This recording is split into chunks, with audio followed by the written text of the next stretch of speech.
What is trending in the world of social media? Welcome guys to another episode of Manila Serie. So it's a brand new week.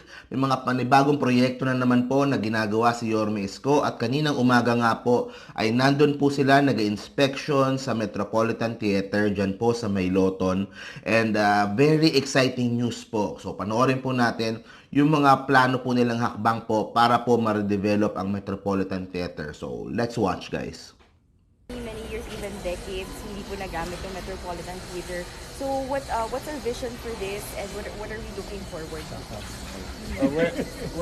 Una, maraming salamat kay Pangulong Duterte through his office and agencies under his office, particularly sa mga kasamahan natin dito sa Luzon. May nagbigay na ng panahon. Lungsad na talaga ng airport. Ito, isa sa mga jewel of Manila. Now, I am now at peace. Unlike any other week, talagang dahil yung mga concerned individual, they're calling our attention as the city government, and there is confusion who owns Metropolitan Theater. That's why there is confusion about ownership, simply because there is stagnation at lalong nabubulok yung Metropolitan Theater in the eyes of the public. So that's why kami sa kagustuhan namin, in fact, timing na timing tong araw na ito because a few days ago, birthday ni Kuya Germs, October 4. And Kuya Germs is one of actors or members or haligi ng industriya ng pelikula at showbiz na nag-effort dito a few years ago. Pero dahil sa walang synchrony among the national government, agencies of the national government, and local government, and there is confusion about ownership. So, nawala lahat. Now, I think, para sa kaalaman ng ating mga kababayan, ito po, hindi na kami makikipaghabulan ng pag-aari. Kaya kami nakikipaghabulan ng pag-aari dahil gusto namin ayusin. Pero, andun na yung purpose, ginagawa na nila Director Escalante at Director Almario ng kanilang mga kasamahan at iba't iba pang ahensya ng gobyerno, ng national government under the office of the President. I think the least thing that we do as a city government is to wait for them to finish their job.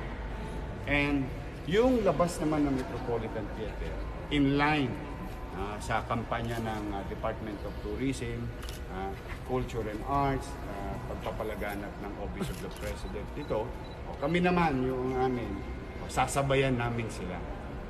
Yung aming kampanya that making Manila creating more green, open green space. Ang kaswertihan nito, ang lokasyon ng Metropolitan Theater, nung una, malungkot kasi puro usok. Dahil ito'y Loton, busy na lugar. Pero there will be more greens in the area. And adjacent, if you're facing Metropolitan Theater, on the left side, you'll see Arroceros Park. And maraming salamat, mabilis naman ang pagkilos ng Konseho ng Manila through Vice Mayor Hani Lacuna. We are withdrawing portion of the streets of Arroceros adjacent to Metropolitan Theater para palawakin yung Arroceros Park and giving them access and giving them space behind Metropolitan Theater to be utilized as parking space for our guests that is going to attend shows that going to be introduced by the theater. So nagkataon, medyo isang antena namin, sort of saying, modesty aside. Thank you, Mayor. To Chairman or to Director Almario naman po, marami pong mga kabataan yun, hindi pa masyadong gamay kung ano nga ba yung kahalagahan ng Metropolitan Theater. This being re-established po, no? What's the importance of this? What's this meaning, this symbolism behind this Metropolitan Theater po? Sige, history. ito pong ating kinatatayo ngayon. Dalawa pong deklarasyon. Na-declare po ito National Cultural Treasure ng National Museum at National Historical Landmark ng National Historical Commission. Mayaman po ito sa kasaysayan. Ito po ay tinayo noong 1930s bago sumikla ang gera. Nasira po ito ng panahon ng Pangalawang Daigdig. Sinayos po ito ng 1960s at ulit sinayos ng 1970s.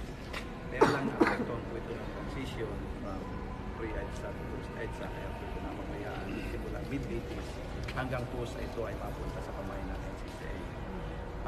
Para po dun sa timetable, marami po ang tatanong kailan po ba ito matatapos, ano po ba ang timetable dito. Ito pong theater kung saan tayo naroon ngayon, ang target po namin dito is first quarter of next year, and then isang taon pa ulit para po sa dalawang wings na nasa kaliwa at kanan natin dito. Ito pong malapit dito sa Loton, ito po ay maging public space, meron po ballroom dyan sa second floor, meron po museum kami dyan ay tatayo sa katabi, at yung ilalim po, andun po yung souvenir shops, pati na rin po yung cafeteria. Ito pong kabila, magiging hub po ito ng NCCA, magkakaroon po ng sariling opisina dito ng NCCA, magkakaroon po ng parang artist na workplace. In between, meron po itong dalawang courtyard. So yung courtyard po dito, ayusin po natin dyan para kung may mga maliit na celebration, we only need around 100-150 persons, open space po tayo pwede. Ito naman pong kabila, meron po itong lugar kung gusto nyo makumuning-muning, gusto nyo kumuha ng inspirasyon, yan po yung nakaset up po siya sa ganun. So pag naligaw. Tatlong ahensya po ang magtutulungan dito, NCCA bilang may-ari, at NHCP po yung namamahala ng restoration. Pagdating po ng araw, makikipagtulungan po kami sa City of Manila para po sa mga programa nito. Pati na rin po yung mga universidad na nakapalibot dito na siya po yung mga clients namin sa pagsisimula. So definitely, this will be open, full operation before the end of the first term of Mayor and before the end also of the presidency. Before the end of Saka first term? saka ito'y kung maalala ninyo yung ito yung mga pamana. Heritage. Na kung saan makikita mo talaga ang gobyerno nowadays are protecting it in line with our commitment. We said that for so many times that whatever is left should be protected. Ito na yung proof na ginagawa ng NCCA at ng iba pang ahensya ng gobyerno. So, yun yung pinaka-focal effort ng lahat ito. Maibalik sa taong bayan yung mga ganitong klase ng heritage at mapangalagaan. Mayor, kasi marami ng tanong ako dito dalawang administrasyon na tinatanong ko rito This is the first time pumasok ang mayor dito sa... hindi kita binobola, mayor ha. Thank you. Nagulat kami na ito na pala, wala kaming kamalay-malay. Basta sinasabi, bubuksan, bibili nung kabili nung isang mayor dati. Ano ba talaga? Hanggang ngayon, ganito. Ngayon namin nakita, hindi pala bulahan. Ayan. Ginagawa pala talaga. Ayan, Pat. I mean, Opo. it may, parang kung titingnan mo siya sa labas, no, parang mabagal. Lahat tayo naiinip. Pero ang maganda lang ngayon, may direksyon na. We know who owns it already. And the one who owns it is the one particularly should be protecting this type of heritage. Kaya kami panatag. Kumbaga, hindi na siya pagmamayari ng isang financial institution na wala namang linya sa mga heritage pangangalaga. So now, the city government of Manila and the people of Manila is at peace because it is in good hands. Kaya, yan, mga kababayan, nasa loob kayo rito, makikita ninyo, may ganap. May nangyayari. Pinasok mo. Hindi kasi gusto ko rin mapanatag ang taong bayan. In fairness, no, I've been receiving a lot of letters, receiving a lot of notes, receiving a lot of messages through social media, through direct messages. Na talagang, kaya nakita nyo a few weeks ago, we are very aggressive to the point that we're about to sue any institution kung walang kumikilos. So ngayon, siguro there's no need anymore simply because there are agencies of government and particular sa protection of heritage ang talagang kumikilos. O ito ipinakikita sa amin. Kaya kami nalulugod sa kanila na being here assuring us that this type of heritage will be protected and it will be made available sa publiko. O, swerte naman namin mga kabataan ngayon. Bakit? Ay siyempre matitikman namin yung mga nangyari nung araw. At makapanood kami, kung kami mga kabataan, makakapanood kami ng mga napanood nung araw na kung saan ay may temang pagka-Pilipino. O, yun naman ang mahalaga yung sense of belonging. So, it is fortunate for the youth today na maka-experience ng ganito. Kaya, in advance, because I will assume na ito'y matatapos sa takdang araw, so in advance, ang tabayanan ninyo ang muling pagbubukas ng Metropolitan Theater. Director Almar, you were mentioning about the return of Sarsuela. What else would Alam niyo kasi, itong theater na ito, ang original na mga palabas ay Sarsuela. Kaya sa aming plano, magbubukas kami sa pamamagitan ng unang Sarsuela na ginawa dito. Yung pinakauna. Dalagang mo. Yan na nagagawin. Sarap prito yun. Hindi lang yun, kundi pati yung ating unang theater sa Pilipinas, komedya, palalabas din namin dito. Para nga yung ating mga kabataan, makita nila yung hindi nila nakikita ngayon. At pipilitin namin sa bagay na ito na ang mga mag-aaral, lalo na ng Metro Manila, ang una naming magiging suki para pumunta dito, manood, magkaroon ng mga learning experiences tungkol sa ating sariling drama at kultura. Sir, in these changing times, gaano kahalaga na mapapakita pa natin sa kanila, mapaalala natin kung parte ng kultura? Napakahalaga kasi yun ang isang bagay na lagi namin sinasabi nga. Kaya hindi natin maipagmalaki ang ating sariling bayan dahil konti ang alam natin. Kaya kailangan lahat ng nasa gobyerno niya pagsikapan na dumami ang alam ng mga tao, lalo na mga kabataan, tungkol sa ating bayan. Parang higit nila itong pagmalaki. At tiyak, pag nakita nila ang mga palabas dito, pagmamalaki nila ang Metropolitan. Sir, ang tanong ko lang, relevant pa ba ngayon to sa mga kabataan? Alam mo naman ngayon mga kabataan, puro rap. We will make it relevant. That is the challenge of the government.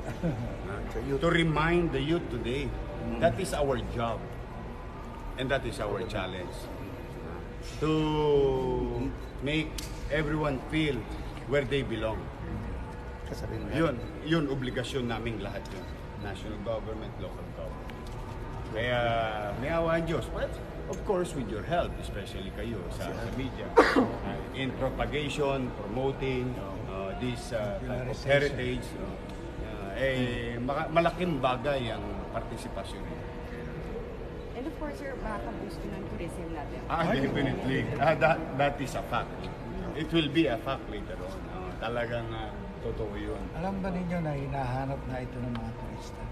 Sa ibang bansa kasi, napunta ka, meron kayong pwedeng gabi na manonood kayo ng classical theater. Albert Hall, Carnegie Hall. Pero dito sa atin, wala. Kaya pag nabuksan ito magiging. Ito yung pinaka-Carnegie Hall. Turista natin. New York, Albert Hall. Sa Sydney nga lang pasad lang ng Sydney Theater pinipicturan yung Opera House. Heritage Tama.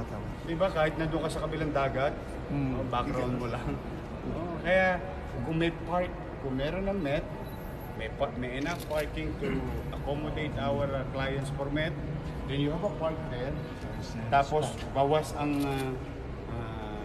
carbon o usok because the city will reintroduce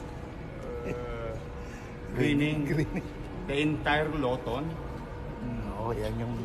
In fact, we'll show you the proof of it in a matter of few days.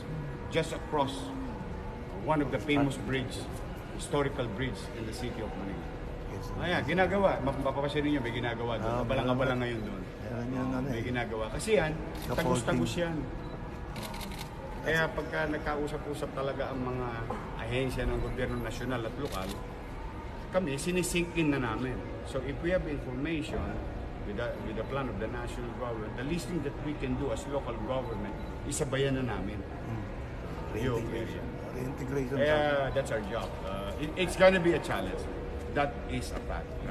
Pero alam mo, maganda na rin basta importante masimulan, tapos consistent, persistent, ulit-ulit, one way or another, makukuha rin niya sa Tamaan. dalagang buko. Ang gusto ni Pat, dala ng buko. Pati tayo. So talaga pong nakakataba po ng puso kapag nakikita po natin na meron tayong mayor na nagmamahal po sa sining at kultura ng ating bansa. Yan pong Metropolitan Theater, isa pong crown jewel po natin dito sa Metro Manila. Kaya kailangan lang po maalagaan at ma-revive sa dati niyang glory, sa dati niyang ganda. At yun na nga po ang ginagawa ng national government ngayon through NCCA.